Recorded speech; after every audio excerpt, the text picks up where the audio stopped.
بسم اللہ الرحمن الرحیم۔ آج میرا یہ بیان انشاءاللہ 3 حصوں پر مشتمل ہوگا۔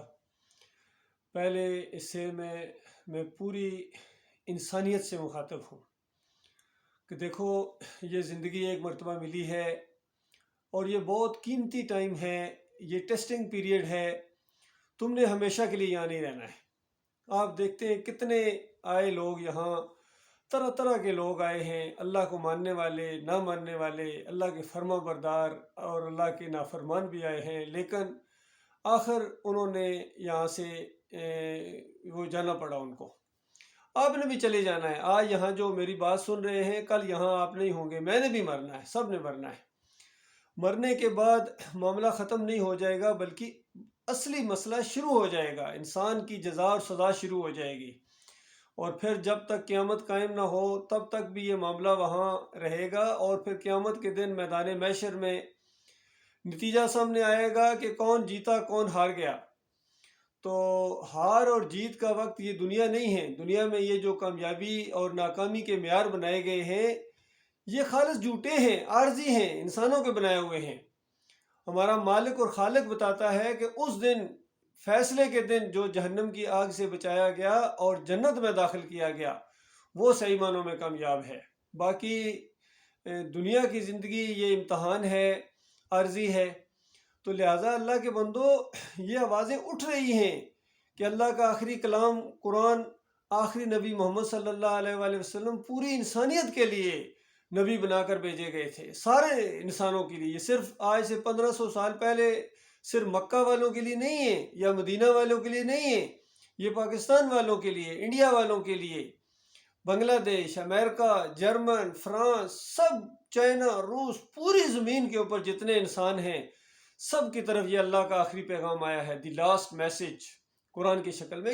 ایک مرتبہ اس کو پڑھو، تمہیں خود محسوس ہوگا کہ یہ تمہارے مالک اور خالق کا یہ کلام ہے، اور اس نے مخاطب کیا ہے انسانوں کو، اور اس کا مضمون انسان اور اس کا رب ہے، اس کا خالق، اس کا کریٹر۔ اس کے بعد آپ کا دل خود اندر سے آواز دے گا کہ یہ تمہارے مالک کی یہ بات ہے، تمہارے اپنے رب کا یہ کلام ہے۔ پھر انشاءاللہ مسئلہ آپ سمجھ جائیں گے۔ دوسرے درجے کے وہ لوگ ہیں جن سے میں آج مخاطب ہونا چاہتا ہوں، وہ یہ مسلمان ہیں جو اپنے آپ کو مسلمان کہتے ہیں، لا الہ الا اللہ محمد رسول اللہ کہتے ہیں، قرآن کو سچی کتاب مانتے ہیں، نبی علیہ السلام کو آخری نبی مانتے ہیں، قیامت کے دن پر یقین ہے، جنت اور جہنم کو مانتے ہیں، جانتے ہیں یہ زندگی عارضی ہے، ہمیشہ کی زندگی وہ آخرت کی زندگی ہے جو مرنے کے ساتھ ہی شروع ہو جاتی ہے اور وہاں سے کوئی واپس نہیں آتا، یہ سب کچھ مانتے ہیں۔ لیکن ساتھ ساتھ کیا کرتے ہیں؟ قرآن کے اندر اللہ تعالیٰ نے تمہارا ایک معاملہ مسلمانوں بیان کیا ہے، وَمَا يُؤْمِنُ أَكْثَرُهُم بِاللَّهِ إِلَّا وَهُم مُشْرِكُونَ۔ فرمایا بے شمار لوگ ہیں جو مجھے مانتے ہیں، کس طرح؟ إِلَّا وَهُم مُشْرِكُونَ، ساتھ ساتھ وہ شرک بھی کرتے ہیں۔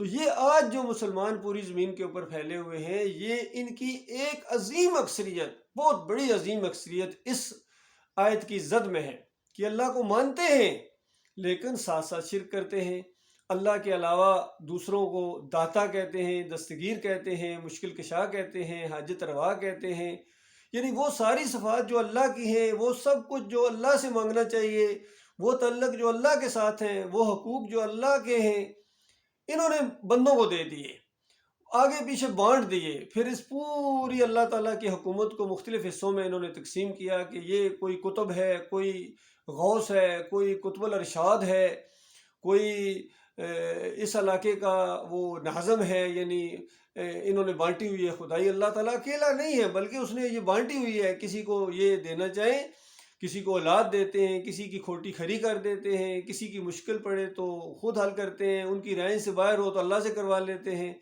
پھر ان کی نظر و نیاز کرتے ہیں ان کو خوش کرنے کے لیے۔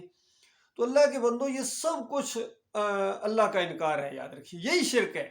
کہیں جا کے رکوع اور سجدے کرتے ہیں، مختلف انداز سے یہ غیر اللہ کی بندگی کے اندر لگے ہوئے ہیں، کوئی بتوں کی پوجا کر رہا ہے، کوئی قبروں کی پوجا کر رہا ہے، مزاروں کے سامنے سجدے کر رہا ہے، اور وہاں چڑھاوے چڑھائے جاتے ہیں، کہیں بکرے اور چھترے چڑھتے ہیں۔ یہ لوگ اس کام کے لیے نہیں پیدا کیے گئے تھے کہ ان کی اس طرح بندگی کی جائے۔ یہ بندگی صرف اللہ کی ہے، کسی اور کی نہیں ہے۔ وہ مسلمانوں، تم تو اپنی ہر نماز کے اندر کہتے ہو تحیات للہ والصلوات والطیبات، کہ میری قولی مالی فعلی ہر طرح کی عبادت اللہ رب العالمین کے لیے ہے، کسی اور کے لیے نہیں۔ ان صلاتی و نسکی و محیای و مماتی للہ رب العالمین، کہ میرا جینا، میرا مرنا، میری قربانی، میری صلات یعنی نماز جسے کہتے، یہ خالص اللہ رب العالمین کے لیے، کسی اور کے لیے نہیں ہے، کسی نبی کے لیے نہیں ہے، ولی کے لیے نہیں ہے، کسی شجر اور حجر کے لیے نہیں ہے، صرف اللہ رب العالمین کے لیے۔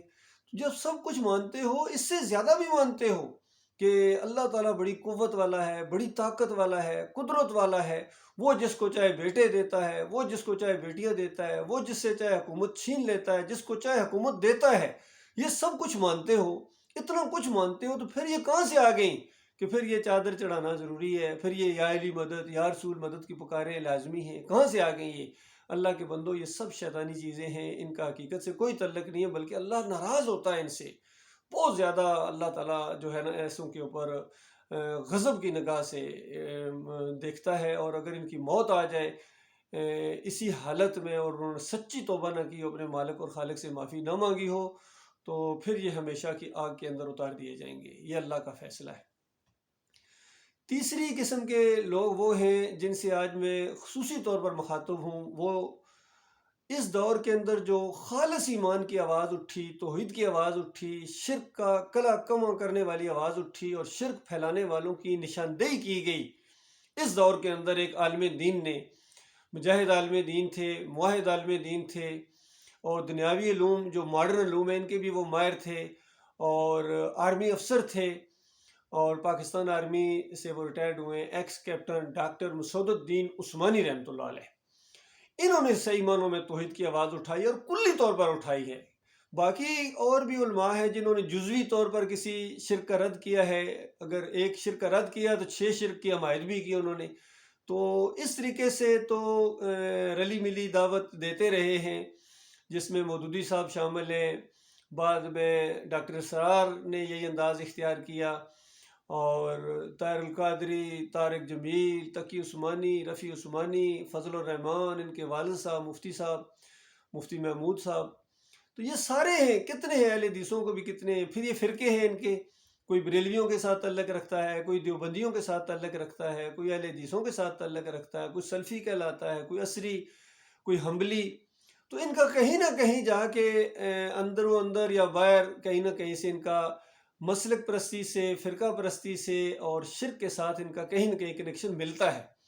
کوئی اس سے نہیں بچا ہے۔ کوئی اس دور کے اندر میرے علم میں ایسا نہیں ہے جس نے 100% ایمان خالص کو بیان کیا، سوائے ڈاکٹر عثمانی رحمۃ اللہ علیہ کے۔ تو ڈاکٹر عثمانی رحمۃ اللہ علیہ نے، مسعود الدین عثمانی رحمۃ اللہ علیہ نے کراچی کیماڑی سے یہ جو دعوت اٹھائی ہے، یہ نہ صرف شرک کو اور توحید کو بالکل علیحدہ کر، کوئی نئی چیز نہیں انہوں نے کہی ہے۔ اصل توحید، ایمان، عقیدہ وہ تو قرآن کے اندر موجود ہے اور صحیح حدیث کے اندر موجود ہے۔ باقی جو انہوں نے اپنی طرف سے ملاوٹ کر کے اس کے اندر جو اپنے نظریات ملا دیے تھے، ان کو علیحدہ کیا، ان کا انکار کیا ہے۔ اور صدیوں سے جو ان کے اکابرین بھی گزرے ہیں جنہوں نے اپنی کتابوں کے اندر اس طرح کی شرکیہ واقعات لکھے ہیں، بلکہ ان کی بھی نشاندہی کی ہے۔ حتیٰ کہ جس طرح یہ کشف المحجوب کے اندر علی اجویری نے کتنے شرکیہ واقعات لکھے ہیں جن کو داتا صاحب کہتے ہیں، تو ان کی بھی نشاندہی کی ہے۔ پھر عبد القادر جیلانی نے اپنی کتابوں کے اندر، غنیۃ الطالبین کے اندر، فیوز یزدانی کے اندر کتنے شرکیہ واقعات لکھے ہیں، اور محی الدین چشتی نے اپنے ملفوظات کے اندر کتنی شرکیہ باتیں لکھی ہیں، مجدد الفسانی نے لکھی ہیں، اسی طرح شاہ ولی اللہ کا پورا خاندان ہے۔ ان کی کوئی کتاب اٹھا کر دیکھیں عقیدے کے اوپر جو ہے، وحدت الوجود آپ کو ملے گا، وحدت الشہود ملے گا، اور پھر اس کا دفاع کرتے رہے یہ بات والے۔ آپ ڈاکٹر اسرار صاحب کو سنیں، وحدت الوجود اور ڈاکٹر اسرار صرف لکھ دیں گوگل کے اوپر، اس میں ایسی تقریریں ان کی سامنے آئیں گی کہ عقل حیران ہوتی ہے کہ آخر کیوں ان کا دفاع کرتے رہے۔ قرآن کا علم اللہ تعالیٰ نے ان کو دیا تھا، قرآن اکیڈمیاں بناتے اور چلاتے رہے، انقلابی ذہن رکھتے تھے، بڑے شعلہ بیان تھے، اور الفاظ کے اوپر بڑی مضبوط گرفت تھی، انگریزی میں تقریر کر سکتے تھے، ساری چیزیں ہیں، لیکن اس شرک کا نہ جانے کیوں دفاع کرتے رہے ہیں پوری زندگی۔ یہ بڑی یعنی ناکامی ہے انسان کی امتحان میں، اپنے جو ایمان کا امتحان ہے اس میں ناکامی ہے۔ بہرحال اپنے اپنے نصیب کی بات ہے، اپنی اپنی قسمت کی بات ہے۔ تو میں یہ عرض کر رہا تھا کہ جن خوش نصیبوں نے اس دعوت کو مانا ہے، توحید خالص کی دعوت کو، ایمان خالص کی دعوت کو، رد شرک کی دعوت کو، کفر بالطاغوت کی دعوت کو، کیونکہ یہ چیز ڈاکٹر صاحب اس پر بہت زور دیتے تھے کہ دیکھو اگر تم واقعی مومن ہو تو شرک پھیلانے والوں کے ساتھ پھر تمہارا کوئی تعلق نہیں ہونا چاہیے۔ اب وہ رحمت اللہ علیہ نہیں رہے ہیں جن کا شرک ثابت ہو گیا، ان کی کتابوں کے اندر بالکل پوری دنیا مانتی ہے کہ انہی کی کتابیں ہیں، انہی کے ذریعے پہچانے جاتے ہیں، انہی کی وجہ سے ان کو ولی اللہ اور بڑے دین کی خدمت کرنے والے ثابت کیا گیا، اور انہی کتابوں سے شرک ثابت ہوتا ہے۔ تو اس انداز سے انہوں نے بڑا زور دیا اس کے اوپر، تو ایک اجتماعیت قائم ہو گئی اور ایک امید سی پیدا ہو گئی تھی کہ یہ بات آگے بڑھتی جا رہی ہے اور مسلمان اس کو قبول کریں گے انشاءاللہ۔ مخالفتیں بھی ہو رہی ہیں لیکن آگے جا کے انشاءاللہ ان کی آنکھیں کھلیں گی اور اس اجتماعیت کا وہ ساتھ دیں گی۔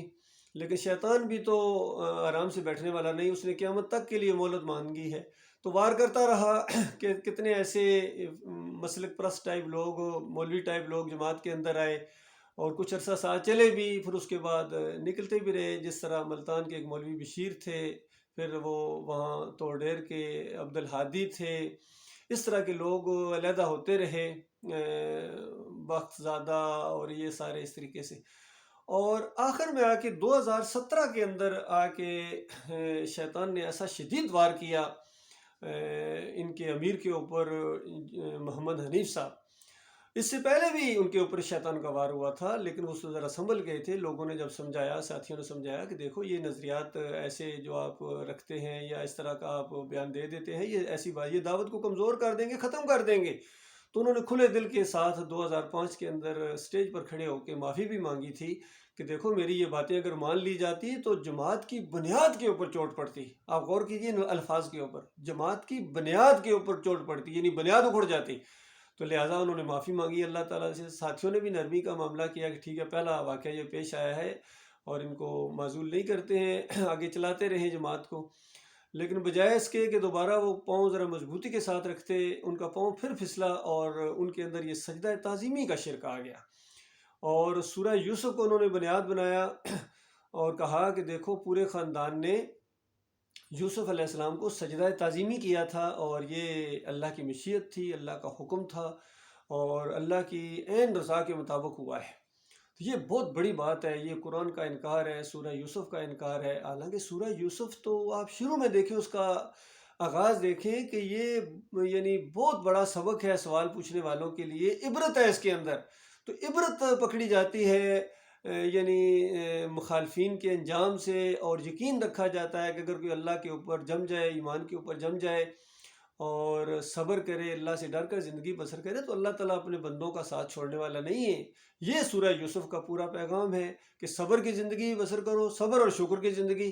اللہ تعالیٰ نوازے، شکر گزاری کے طور پر اس کے سامنے سجدے کرو، رکوع کرو، اور اللہ تعالیٰ اگر مشکل اور پریشانی لائے تو صبر کرو، اللہ کو پکارو۔ یہ پورا مضمون ہے سورہ یوسف کا، پورے قرآن کا۔ تمام انبیاء اللہ کو سجدے کیا کرتے تھے، ایک دوسرے کو نہیں کرتے تھے، نہ کسی اور کو کرتے تھے، بلکہ وہ تو منع کرتے تھے انسانوں کو کہ دیکھو تم اللہ کے علاوہ دوسروں کو سجدے کرو، ایسا نہ کرو، اللہ کو سجدے کرو، اللہ کو رکوع کرو، اللہ پر بھروسہ رکھو، اللہ کو پکارو، اللہ کی نظر و نیاز ہے، کسی اور کی نہیں کرو، بال برابر بھی نہ کرو، ورنہ تمہارے سارے اعمال برباد ہو جائیں گے۔ تو اس طریقے سے انبیاء کی دعوت ہے۔ پھر سورہ مریم کی 58 نمبر آیت نص ہے قرآن کی اس حوالے سے کہ تمام انبیاء کی یہ سنت رہی ہے کہ جب بھی ان کے سامنے کوئی اللہ کی نشانی آتی تھی تو ایمان ان کا مضبوط ہو جاتا اور اللہ کے سامنے وہ سجدہ ریز ہو جاتے تھے۔ تو یہ سب کچھ اس طرح موجود ہے قرآن کے اندر۔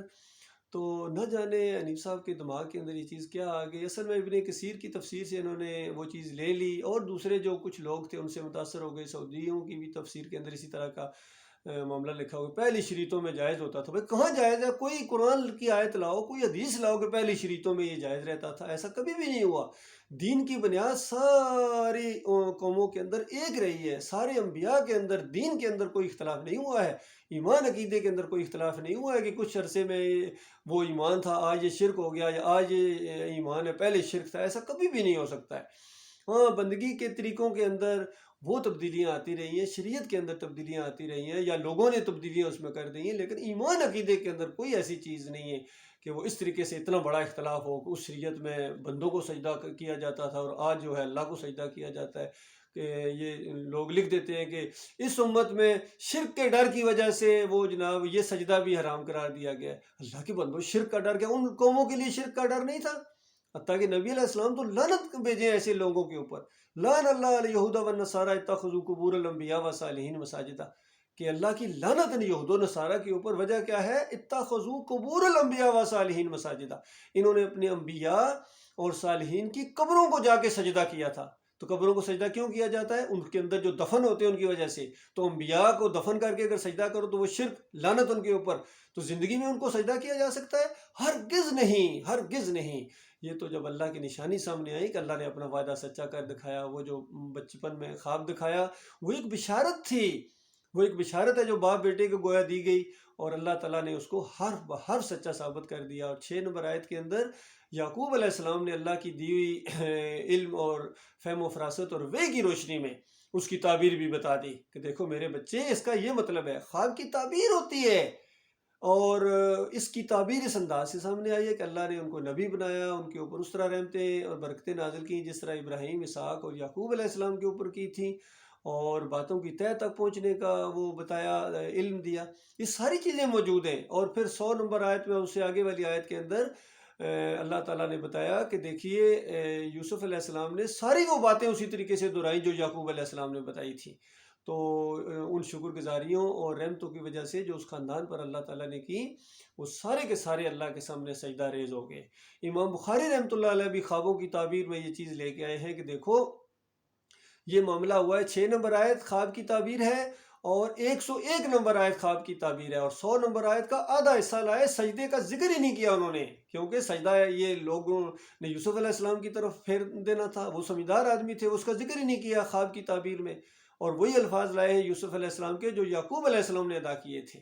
تو اس انداز سے یہ بات تھی، لیکن ان کے اوپر ایسا شیطان کا وار ہوا، پھر اس کے اوپر وہ جم گئے، اب ضد کے اندر آ گئے۔ حالانکہ ڈاکٹر عثمانی رحمۃ اللہ علیہ نے اس حوالے سے پوری تشریح کر دی تھی، لوگوں سے بحثیں کیا کرتے تھے کہ یہ جو ہے سجدہ تعظیمی جو ہے یہ شرک ہے، اور جن کا ایمان خراب ہوتا ہے، اس طرح ڈاکٹر صاحب کا فتویٰ ہے کہ جن کا ایمان خراب ہوتا ہے وہ اس طرح تفسیر کرتے ہیں کہ یوسف علیہ السلام کو سجدہ ہوا تاکہ اپنے شاگردوں سے سجدے کروائیں، اپنے آپ کو، یعنی اپنے آپ کو پجوائیں۔ تو اس طرح اللہ کے اس بندے نے اس کا راستہ بند کر دیا، اس کے اوپر ایسا وار کیا، اس شرک کے اوپر تیشہ چلایا۔ قبر پرستی کے اوپر بھی اس طرح تیشہ چلایا تھا کہ یہ مردہ نہیں سنتا ہے، اموات غیر احیاء، یہ قبروں میں مردے ہیں، ان کے اندر زندگی کی رمق تک باقی نہیں ہے۔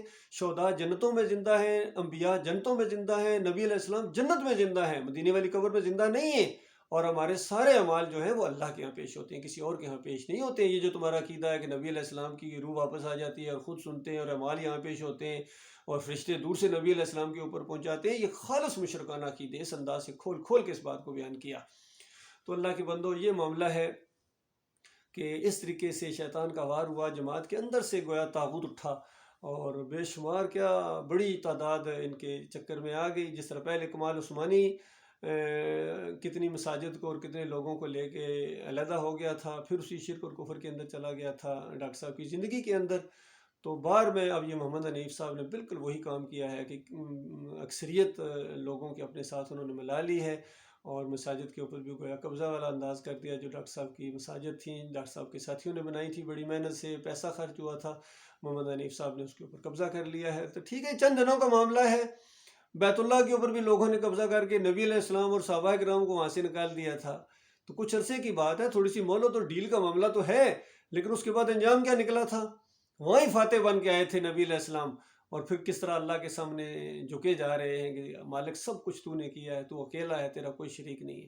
اسی طریقے سے ان کو بھی اب تھوڑی سی ڈیل ملی ہوئی ہے، اور یہ سمجھتے ہیں کہ ہماری کامیابی ہے، ہمارے ساتھ زیادہ لوگ ہیں، اور تعداد کا چکر نہیں ہے، اللہ کے یہاں تعداد نہیں گنی جاتی ہے، نہ وسائل دیکھے جاتے ہیں۔ اللہ تعالیٰ کو ایمان خالص چاہیے، توحید چاہیے اس کو، اور شرک کی بال برابر ملاوٹ نہیں ہونی چاہیے، اور ذرہ برابر بھی کہیں سے شرک کی بو ہے بھاگو وہاں سے۔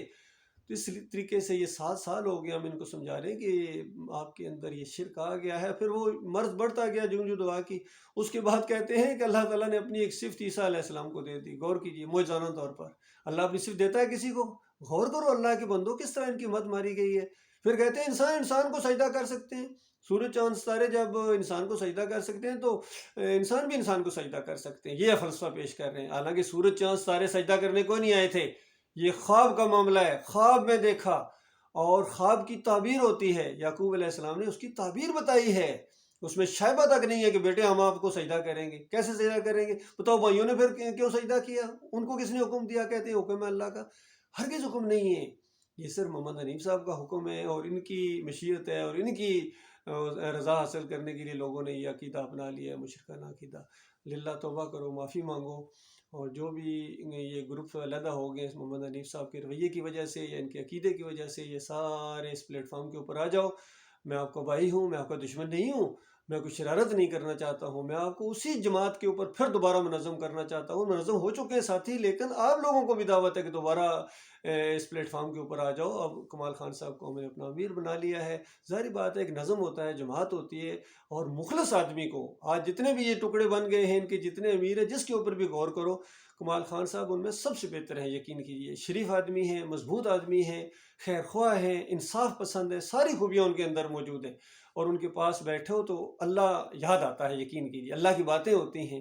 تو یہ چیز ہے اصل چیز یہ ہے۔ باقی دنیا چند روزہ ہے، اگر یہ گروہ ٹکڑوں کے اندر بٹ گئے آپ، تو اللہ کے ہاں تمہارا وہی اشر ہوگا جو ان مسلک پرستوں کا ہوتا ہے، فرقوں کا ہوتا ہے۔ تم تو دوسروں کو کہا کرتے تھے کہ دیکھو فرقے نہ بناؤ، مسلک نہ بناؤ، کیوں بناتے ہو؟ وَاعْتَصِمُوا بِحَبْلِ اللَّهِ جَمِيعًا وَلَا تَفَرَّقُوا، ان کو کہا کرتے تھے۔ اب خود فرقوں کے اندر بٹ گئے ہو تو کس منہ سے ان کو دعوت دو گے؟ اور وہ تمہارے سامنے جب یہ مسئلہ پیش کریں گے کہ بتاؤ ڈاکٹر عثمانی کا تو یہ عقیدہ ہے رحمۃ اللہ علیہ کہ اللہ کو سجدہ ہوا تھا، اور جس کا ایمان خراب ہے وہ اس طرح تفسیر کرتا ہے کہ یوسف علیہ السلام کو سجدہ ہوا، اور محمد حنیف صاحب کہتے ہیں جو یوسف علیہ السلام کو سجدہ نہیں مانتا وہ اللہ کی کتاب کا انکاری ہے۔ بتاؤ، دونوں کے فتوے موجود ہیں، اب کس کو مومن سمجھتے ہو؟ جب وہ تم سے سوال کریں گے بریلوی دیوبندی اہل حدیث، تو بتاؤ تمہارے پاس کیا جواب ہے؟ کوئی جواب نہیں ہے آپ کے پاس۔ ہاں، ہمارے پاس جواب موجود ہے، میرے پاس جواب موجود ہے۔ میں تو کہوں گا محمد حنیف گمراہ ہے، یہ تو اس نے عقیدے کے اندر شرک کی ملاوٹ کر لی ہے، اور اس کے اندر یہ اور بھی 2-3 شرک آ گئے ہیں کہ انسان انسان کو سجدہ کر سکتا ہے۔ عیسیٰ علیہ السلام کو اللہ نے معجزانہ طور پر صفت دے دی، پھر کہتے ہیں کہ اللہ نے اپنی الرحیم صفت کے 100 حصے کیے اور ایک حصہ مخلوق میں بانٹ دیا۔ یہ بھی شرکی عقیدہ، شرکیہ سوچ ہے۔ اللہ تعالیٰ نے اپنی کسی صفت کے کوئی حصے نہیں کیے ہیں، وہ اپنی ذات میں اکیلا ہے، وہ اپنی صفات میں اکیلا ہے۔ تو باقی وہ جو 100 حصوں والی وہ روایت ہے، وہ اللہ تعالیٰ نے اپنی رحمت اللہ کی مخلوق ہے، رحم کو اللہ نے پیدا کیا ہے۔ تو وہ یہ ابھی دنیا میں جو 2 انسان آپس میں محبت کرتے ہیں، جانور بھی کرتے ہیں، وہ اللہ کی رحمت اور شفقت جو انسانوں کے اندر اللہ تعالیٰ نے ڈالی ہے، پیدا کی ہے، اس کی وجہ سے کرتے ہیں۔ اور یہ اللہ کی رحمت اور شفقت اگر نہ ہوتی یہ بھی نہ ہوتا، اور قیامت کے دن پوری کی پوری جو رحمت ہے، پورا کا پورا جو احسان ہے، پوری کی پوری مغفرت جو ہے اللہ تعالیٰ کی، وہ اللہ تعالیٰ مومنوں کے اوپر نچھاور کر دے گا، ایمانداروں کے اوپر جن کے عقیدے کے اندر خرابی نہیں ہوگی، اور شفاعت بھی انہی کی ہوگی۔ فرشتے شفاعت کریں گے، انبیاء شفاعت کریں گے، سب سے زیادہ شفاعت نبی صلی اللہ علیہ وآلہ وسلم کریں گے، پھر والدین کریں گے، بچے کریں گے، یہ سب شفاعت ہے، لیکن کس کے لیے؟ جس کے عقیدے کے اندر خرابی نہیں ہے، جس کے عقیدے کے اندر خرابی ہے۔ اگر اللہ کے علاوہ کسی اور کو پکارتا ہے، یا علی مدد، یا رسول مدد، یا غوث مدد کہتا ہے، 11ویں اور 12ویں کے کیک کاٹتا ہے، 10 محرم کی سبیلیں لگاتا ہے، الہیم گھونٹتا ہے، واسطے وسیلے رکوع اور سجدے ثابت کرتا ہے، اس کے لیے کسی کو زبان کھولنے کی اجازت نہیں دی جائے گی۔ یہ پیغام ہے اللہ کے بندو، ساری انسانیت کے لیے، سارے مسلمانوں کے لیے، میرے پاکستانیوں کے لیے، جماعت والوں کے لیے، میری آئندہ نسلوں کے لیے یہی ہے کہ یہی ایمان عقیدہ ہے میرا، اور اس کے اوپر جو چلے گا وہ میرا ہے، اور جو اس سے ہٹے گا میرا اس سے کوئی تعلق نہیں ہے۔ چاہے آج کا دور ہو، چاہے آئندہ آنے والے لوگوں میں، یاد رکھو میرا اس سے کوئی تعلق نہیں ہے۔ بات پہنچا دی گئی ہے، حق اور باطل کو بالکل علیحدہ کر دیا گیا ہے۔ اب حق کے ساتھ کھڑے ہو جاؤ، یہ ہے حق کے ساتھ کھڑا ہونا۔ یہ نہیں کہ وہ جو جمہوری سسٹم میں کہتے ہیں عمران خان صاحب حق کے ساتھ کھڑے، وہ باطل ٹکرا رہے ہو۔ جمہوریت کا نظام پورا مشرکانہ نظام ہے، اور یہی تمہاری ذلت اور خواری کی اصل وجہ ہے قوم کے لوگوں، میرے پاکستانیوں۔ جب تک تم اس ذلت سے نہیں نکلو گی، یہ اپنی دنیا کی خاطر تمہاری دنیا اور آخرت دونوں برباد کر رہے ہیں۔ پوری دنیا میں کشکول تمہارا گھوم رہا ہے، اور بھیک بھی لوگ دیتے ہیں، اب تو بھیک دینا بھی تمہیں بند کر دیے۔ مودی جیسا آدمی تمہیں للکارتا ہے، اور کس طرح ذلت آمیز تمہارے اوپر آوازیں کستا ہے، لیکن کوئی شرم و حیا کی غیرت اندر سے نہیں جاگتی. ہمارے بڑے بڑے سیاسی لیڈر ہیں، بڑے بڑے مذہبی لیڈر ہیں، بڑے بڑے جرنیل ہیں، کسی کے اندر سے وہ ایمان کی شمع نکلتی نہیں ہے، وہ کوئی غیرت جاگتی نہیں ان کی، کیونکہ غیرت جو ہے اور حیا جو ہے یہ تو ایمان کے ساتھ مشروط ہے، یہ تو ایمان کی شاخوں میں سے ایک شاخ ہے. جب ایمان آپ بالکل خالص کریں گے، توحید کی بات کو مانیں گے، شرک کا رد کریں گے، نبی علیہ السلام کے طریقوں پر چلیں گے، پھر مدینہ ریاست بنے گی.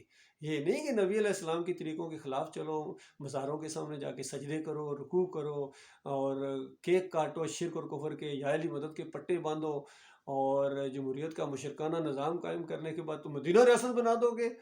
تو مدینہ ریاست ایسے نہیں بنتی ہے، وہ تو دعوت توحید سے آتی ہے. وہ جو کسی نے کہا یہ چمن معمور ہوگا دعوت توحید سے.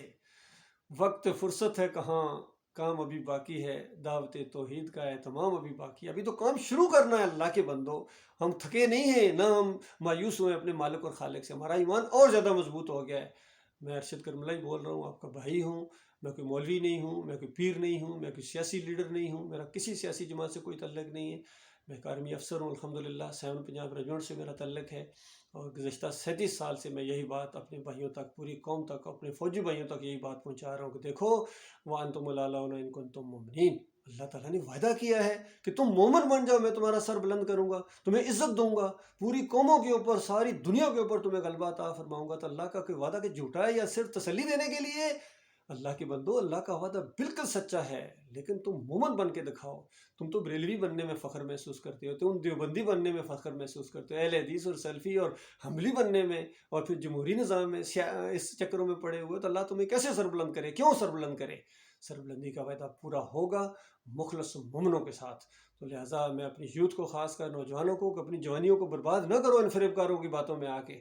اپنی جوانیوں کو امر کرو، اس راستے کے اندر آؤ. اگر صحیح معنوں میں لذتوں کے شوقین ہو، لگژری لائف چاہتے ہو، عیش کے دلداد ہو، اچھے لباس پہننے کا شوق ہے، اچھے مشروبات اور اچھی فضا میں رہنے کا دل کرتا ہے، وہاں بڑے بڑے محلات کے اندر، تو زمین اور آسمان جتنے محلات اللہ نے آپ کے لیے تیار کر کے رکھے ہیں مخلص مومنوں کے لیے، جو اس راستے میں آئیں، حق کے ساتھ کھڑے ہو جائیں، حق کا ساتھ دیں، اور اس کے بعد مرنے کے ساتھ وہ عیش ملے گی. یہ ایک موڑ تک لے جاؤ اس ایمان خالص کو، ایسی جنت مالک ان کے دروازے کھول دے گا آپ کے لیے جس کی وسعت زمین اور آسمان جتنی ہے. یہاں اگر دنیا میں 5 فلیٹ ہیں تو وہاں زمین اور آسمان جتنے 60 میل اونچے فلیٹ تمہیں اللہ تعالیٰ دے گا. یہاں اگر 8-10 کوٹھیاں ہیں تو وہاں اتنی زیادہ گھر اللہ تعالیٰ آپ کو دے گا. دن نگاہ تک پھیلے ہوئے باغیچے، قالینیں، نوکر، خدمت گزار وہاں دے گا.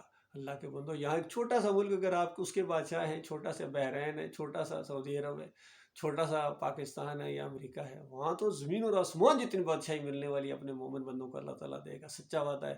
مالک فرماتا ہے لَهُمْ فِيهَا مَا يَشَاءُونَ وَلَدَيْنَا مَزِيدٌ، کہ وہاں جو کچھ ان کا جی چاہے گا وہ تو دینا ہی دینا ہے. جو کوئی ان کی مشیت وہاں راج کرے گی وہ تو ہوگا ان کے لیے، لیکن اس سے آگے ہماری عطا شروع ہوگی. تو ایک طرف یہ معاملہ ہے، دوسری طرف وہ آگ لگے گی جو بجائے نہ بجھے گی. اللہ کے بندو، یہ بات نہیں ہے کہ یہ بات سنو ایک کانوں سے اور مسکرا دو. یہ بات ہے، یہ بات مانو گے تمہاری جان چھوٹے گی، اور یہ بات نہیں مانو گے تو کوئی دنیا کی طاقت تمہیں جہنم کی آگ سے نہیں بچا سکتی ہے. جہنم منہ کھولے تمہارا انتظار کر رہی ہے. وہاں خون اور پیپ کی وادیوں کے اندر تمہیں گھسیٹا جائے گا. نہ جرنیلی دیکھی جائے گی، نہ صدارت دیکھی جائے گی، نہ وزارت دیکھی جائے گی، نہ تمہارا مال کام آئے گا، نہ کسی کی سفارش تمہارے حق میں مانی جائے گی. بولنے کی اجازت ہی نہیں دی جائے گی تمہارے لیے اگر شرک کے اوپر مر کے چلے گئے. فرمایا ممات یشرک باللہ شیئا دخل النار، جس کی موت آئی اور شرک کے اوپر اس کی موت آ گئی، ایک شرک یا شرک کا کونا اس کے اندر شامل رہ گیا اور اس نے توبہ نہیں کی ہے، تو پھر وہ دخل النار، آگ کے اندر داخل ہو گیا. باقی مرنے سے 1 منٹ پہلے اگر کسی نے ایمان کو خالص کر دیا، پچھلے سارے گناہوں کو اللہ تعالیٰ مٹا دے گا. یہ اللہ کے سچے وعدے ہیں. اور مثال دی کہ دیکھو یہ میرے انبیاء ہیں، وَلَوْ أَشْرَكُوا لَحَبِطَ عَنْهُمْ مَا كَانُوا يَعْمَلُونَ، اگر یہ انبیاء بھی شرک کرتے تو میں ان کا کیا کرایا غارت کر دیتا. نبی علیہ السلام کو فرمایا لَإِنْ أَشْرَكْتَ لَيَحْبَطَنَّ عَمَلُكَ، اگر تو نے بھی شرک کیا تمہارے اعمال بھی برباد کر دیے جائیں گے. سب انبیاء کو یہی بات کہی تھی. اور دوسری طرف وہ ہے کہ پوری کائنات کو کوئی انسان گناہوں سے بھر کر آئے، بڑے بڑے گناہ، توبہ کی اگر توفیق اس کو نہیں بھی ملی ہے پھر بھی امید باقی ہے اگر شرک نہیں کیا اس نے. لَقِيتُهُ بِمِثْلِهَا مَغْفِرَةً، مالک فرماتا ہے ایسے اگر میرے پاس آ جائیں، شرک نہیں کیا، بڑے سے بڑے چور، ڈاکو، زانی، بدکار، فریبکار، جھوٹے، اگر یہ بھی میرے پاس آ جائیں لیکن لا یشرک بی شیئا، میرے ساتھ شرک نہیں کیا ہے، لقیتہ بمثلھا مغفرہ، ایسی مغفرت کے ساتھ ایک وقت آ جائے گا میں ان سے ملاقات کروں گا، جنت کی بادشاہی کا تاج پہنا جائے گا، آخری جنتی کی جو جنت ہوگی یقین کرو اس پوری زمین سے 50 گنا بڑی جنت، اور اس کے علاوہ جو چاہے گا وہ پیش کر دیا جائے گا۔ یہ کچھ ہونے والا ہے، اللہ کے بندوں غور و فکر کرو اس پر۔ یہ دعوت ایسی دعوت ہے، یہ اسلام کی دعوت ہے، یہ ایمان کی دعوت ہے، یہ توحید کی دعوت ہے۔ اللہ کے ہاں صرف دین اسلام ہے، باقی سارے ادیان باطل ہیں، سب کو رگڑ دیا جائے گا یقین کیجیے۔ نہ یہودیت چلے گی، نہ نصرانیت چلے گی، نہ سکھوں ہندوؤں کا خیر کہنا ہی کیا، دہریوں کا کہنا ہی کیا، اور یہ مسلمانوں کے اندر جو فرقے ہیں یہ بھی نہیں چلیں گے، وہاں بریلویت نہیں چلے گی، دیوبندیت نہیں چلے گی، اہل حدیثیت، سلفیت اور صوفیزم نہیں وہاں چلنے والا۔ یہ مزار پرستی، شرک ہے، بت پرستی ہے۔ لہٰذا توبہ کرو، معافی مانگو اپنے مالک اور خالق سے۔ میں بھی معافی مانگتا ہوں اپنے پچھلے گناہوں کی، جو ہو چکا مالک معاف کر دے، آئندہ بچا مالک، ہمارے اوپر وہ بوجھ نہ ڈال جو پچھلی قوموں کے اوپر یعنی پچھلے مسلمانوں کے اوپر ڈالے تھے۔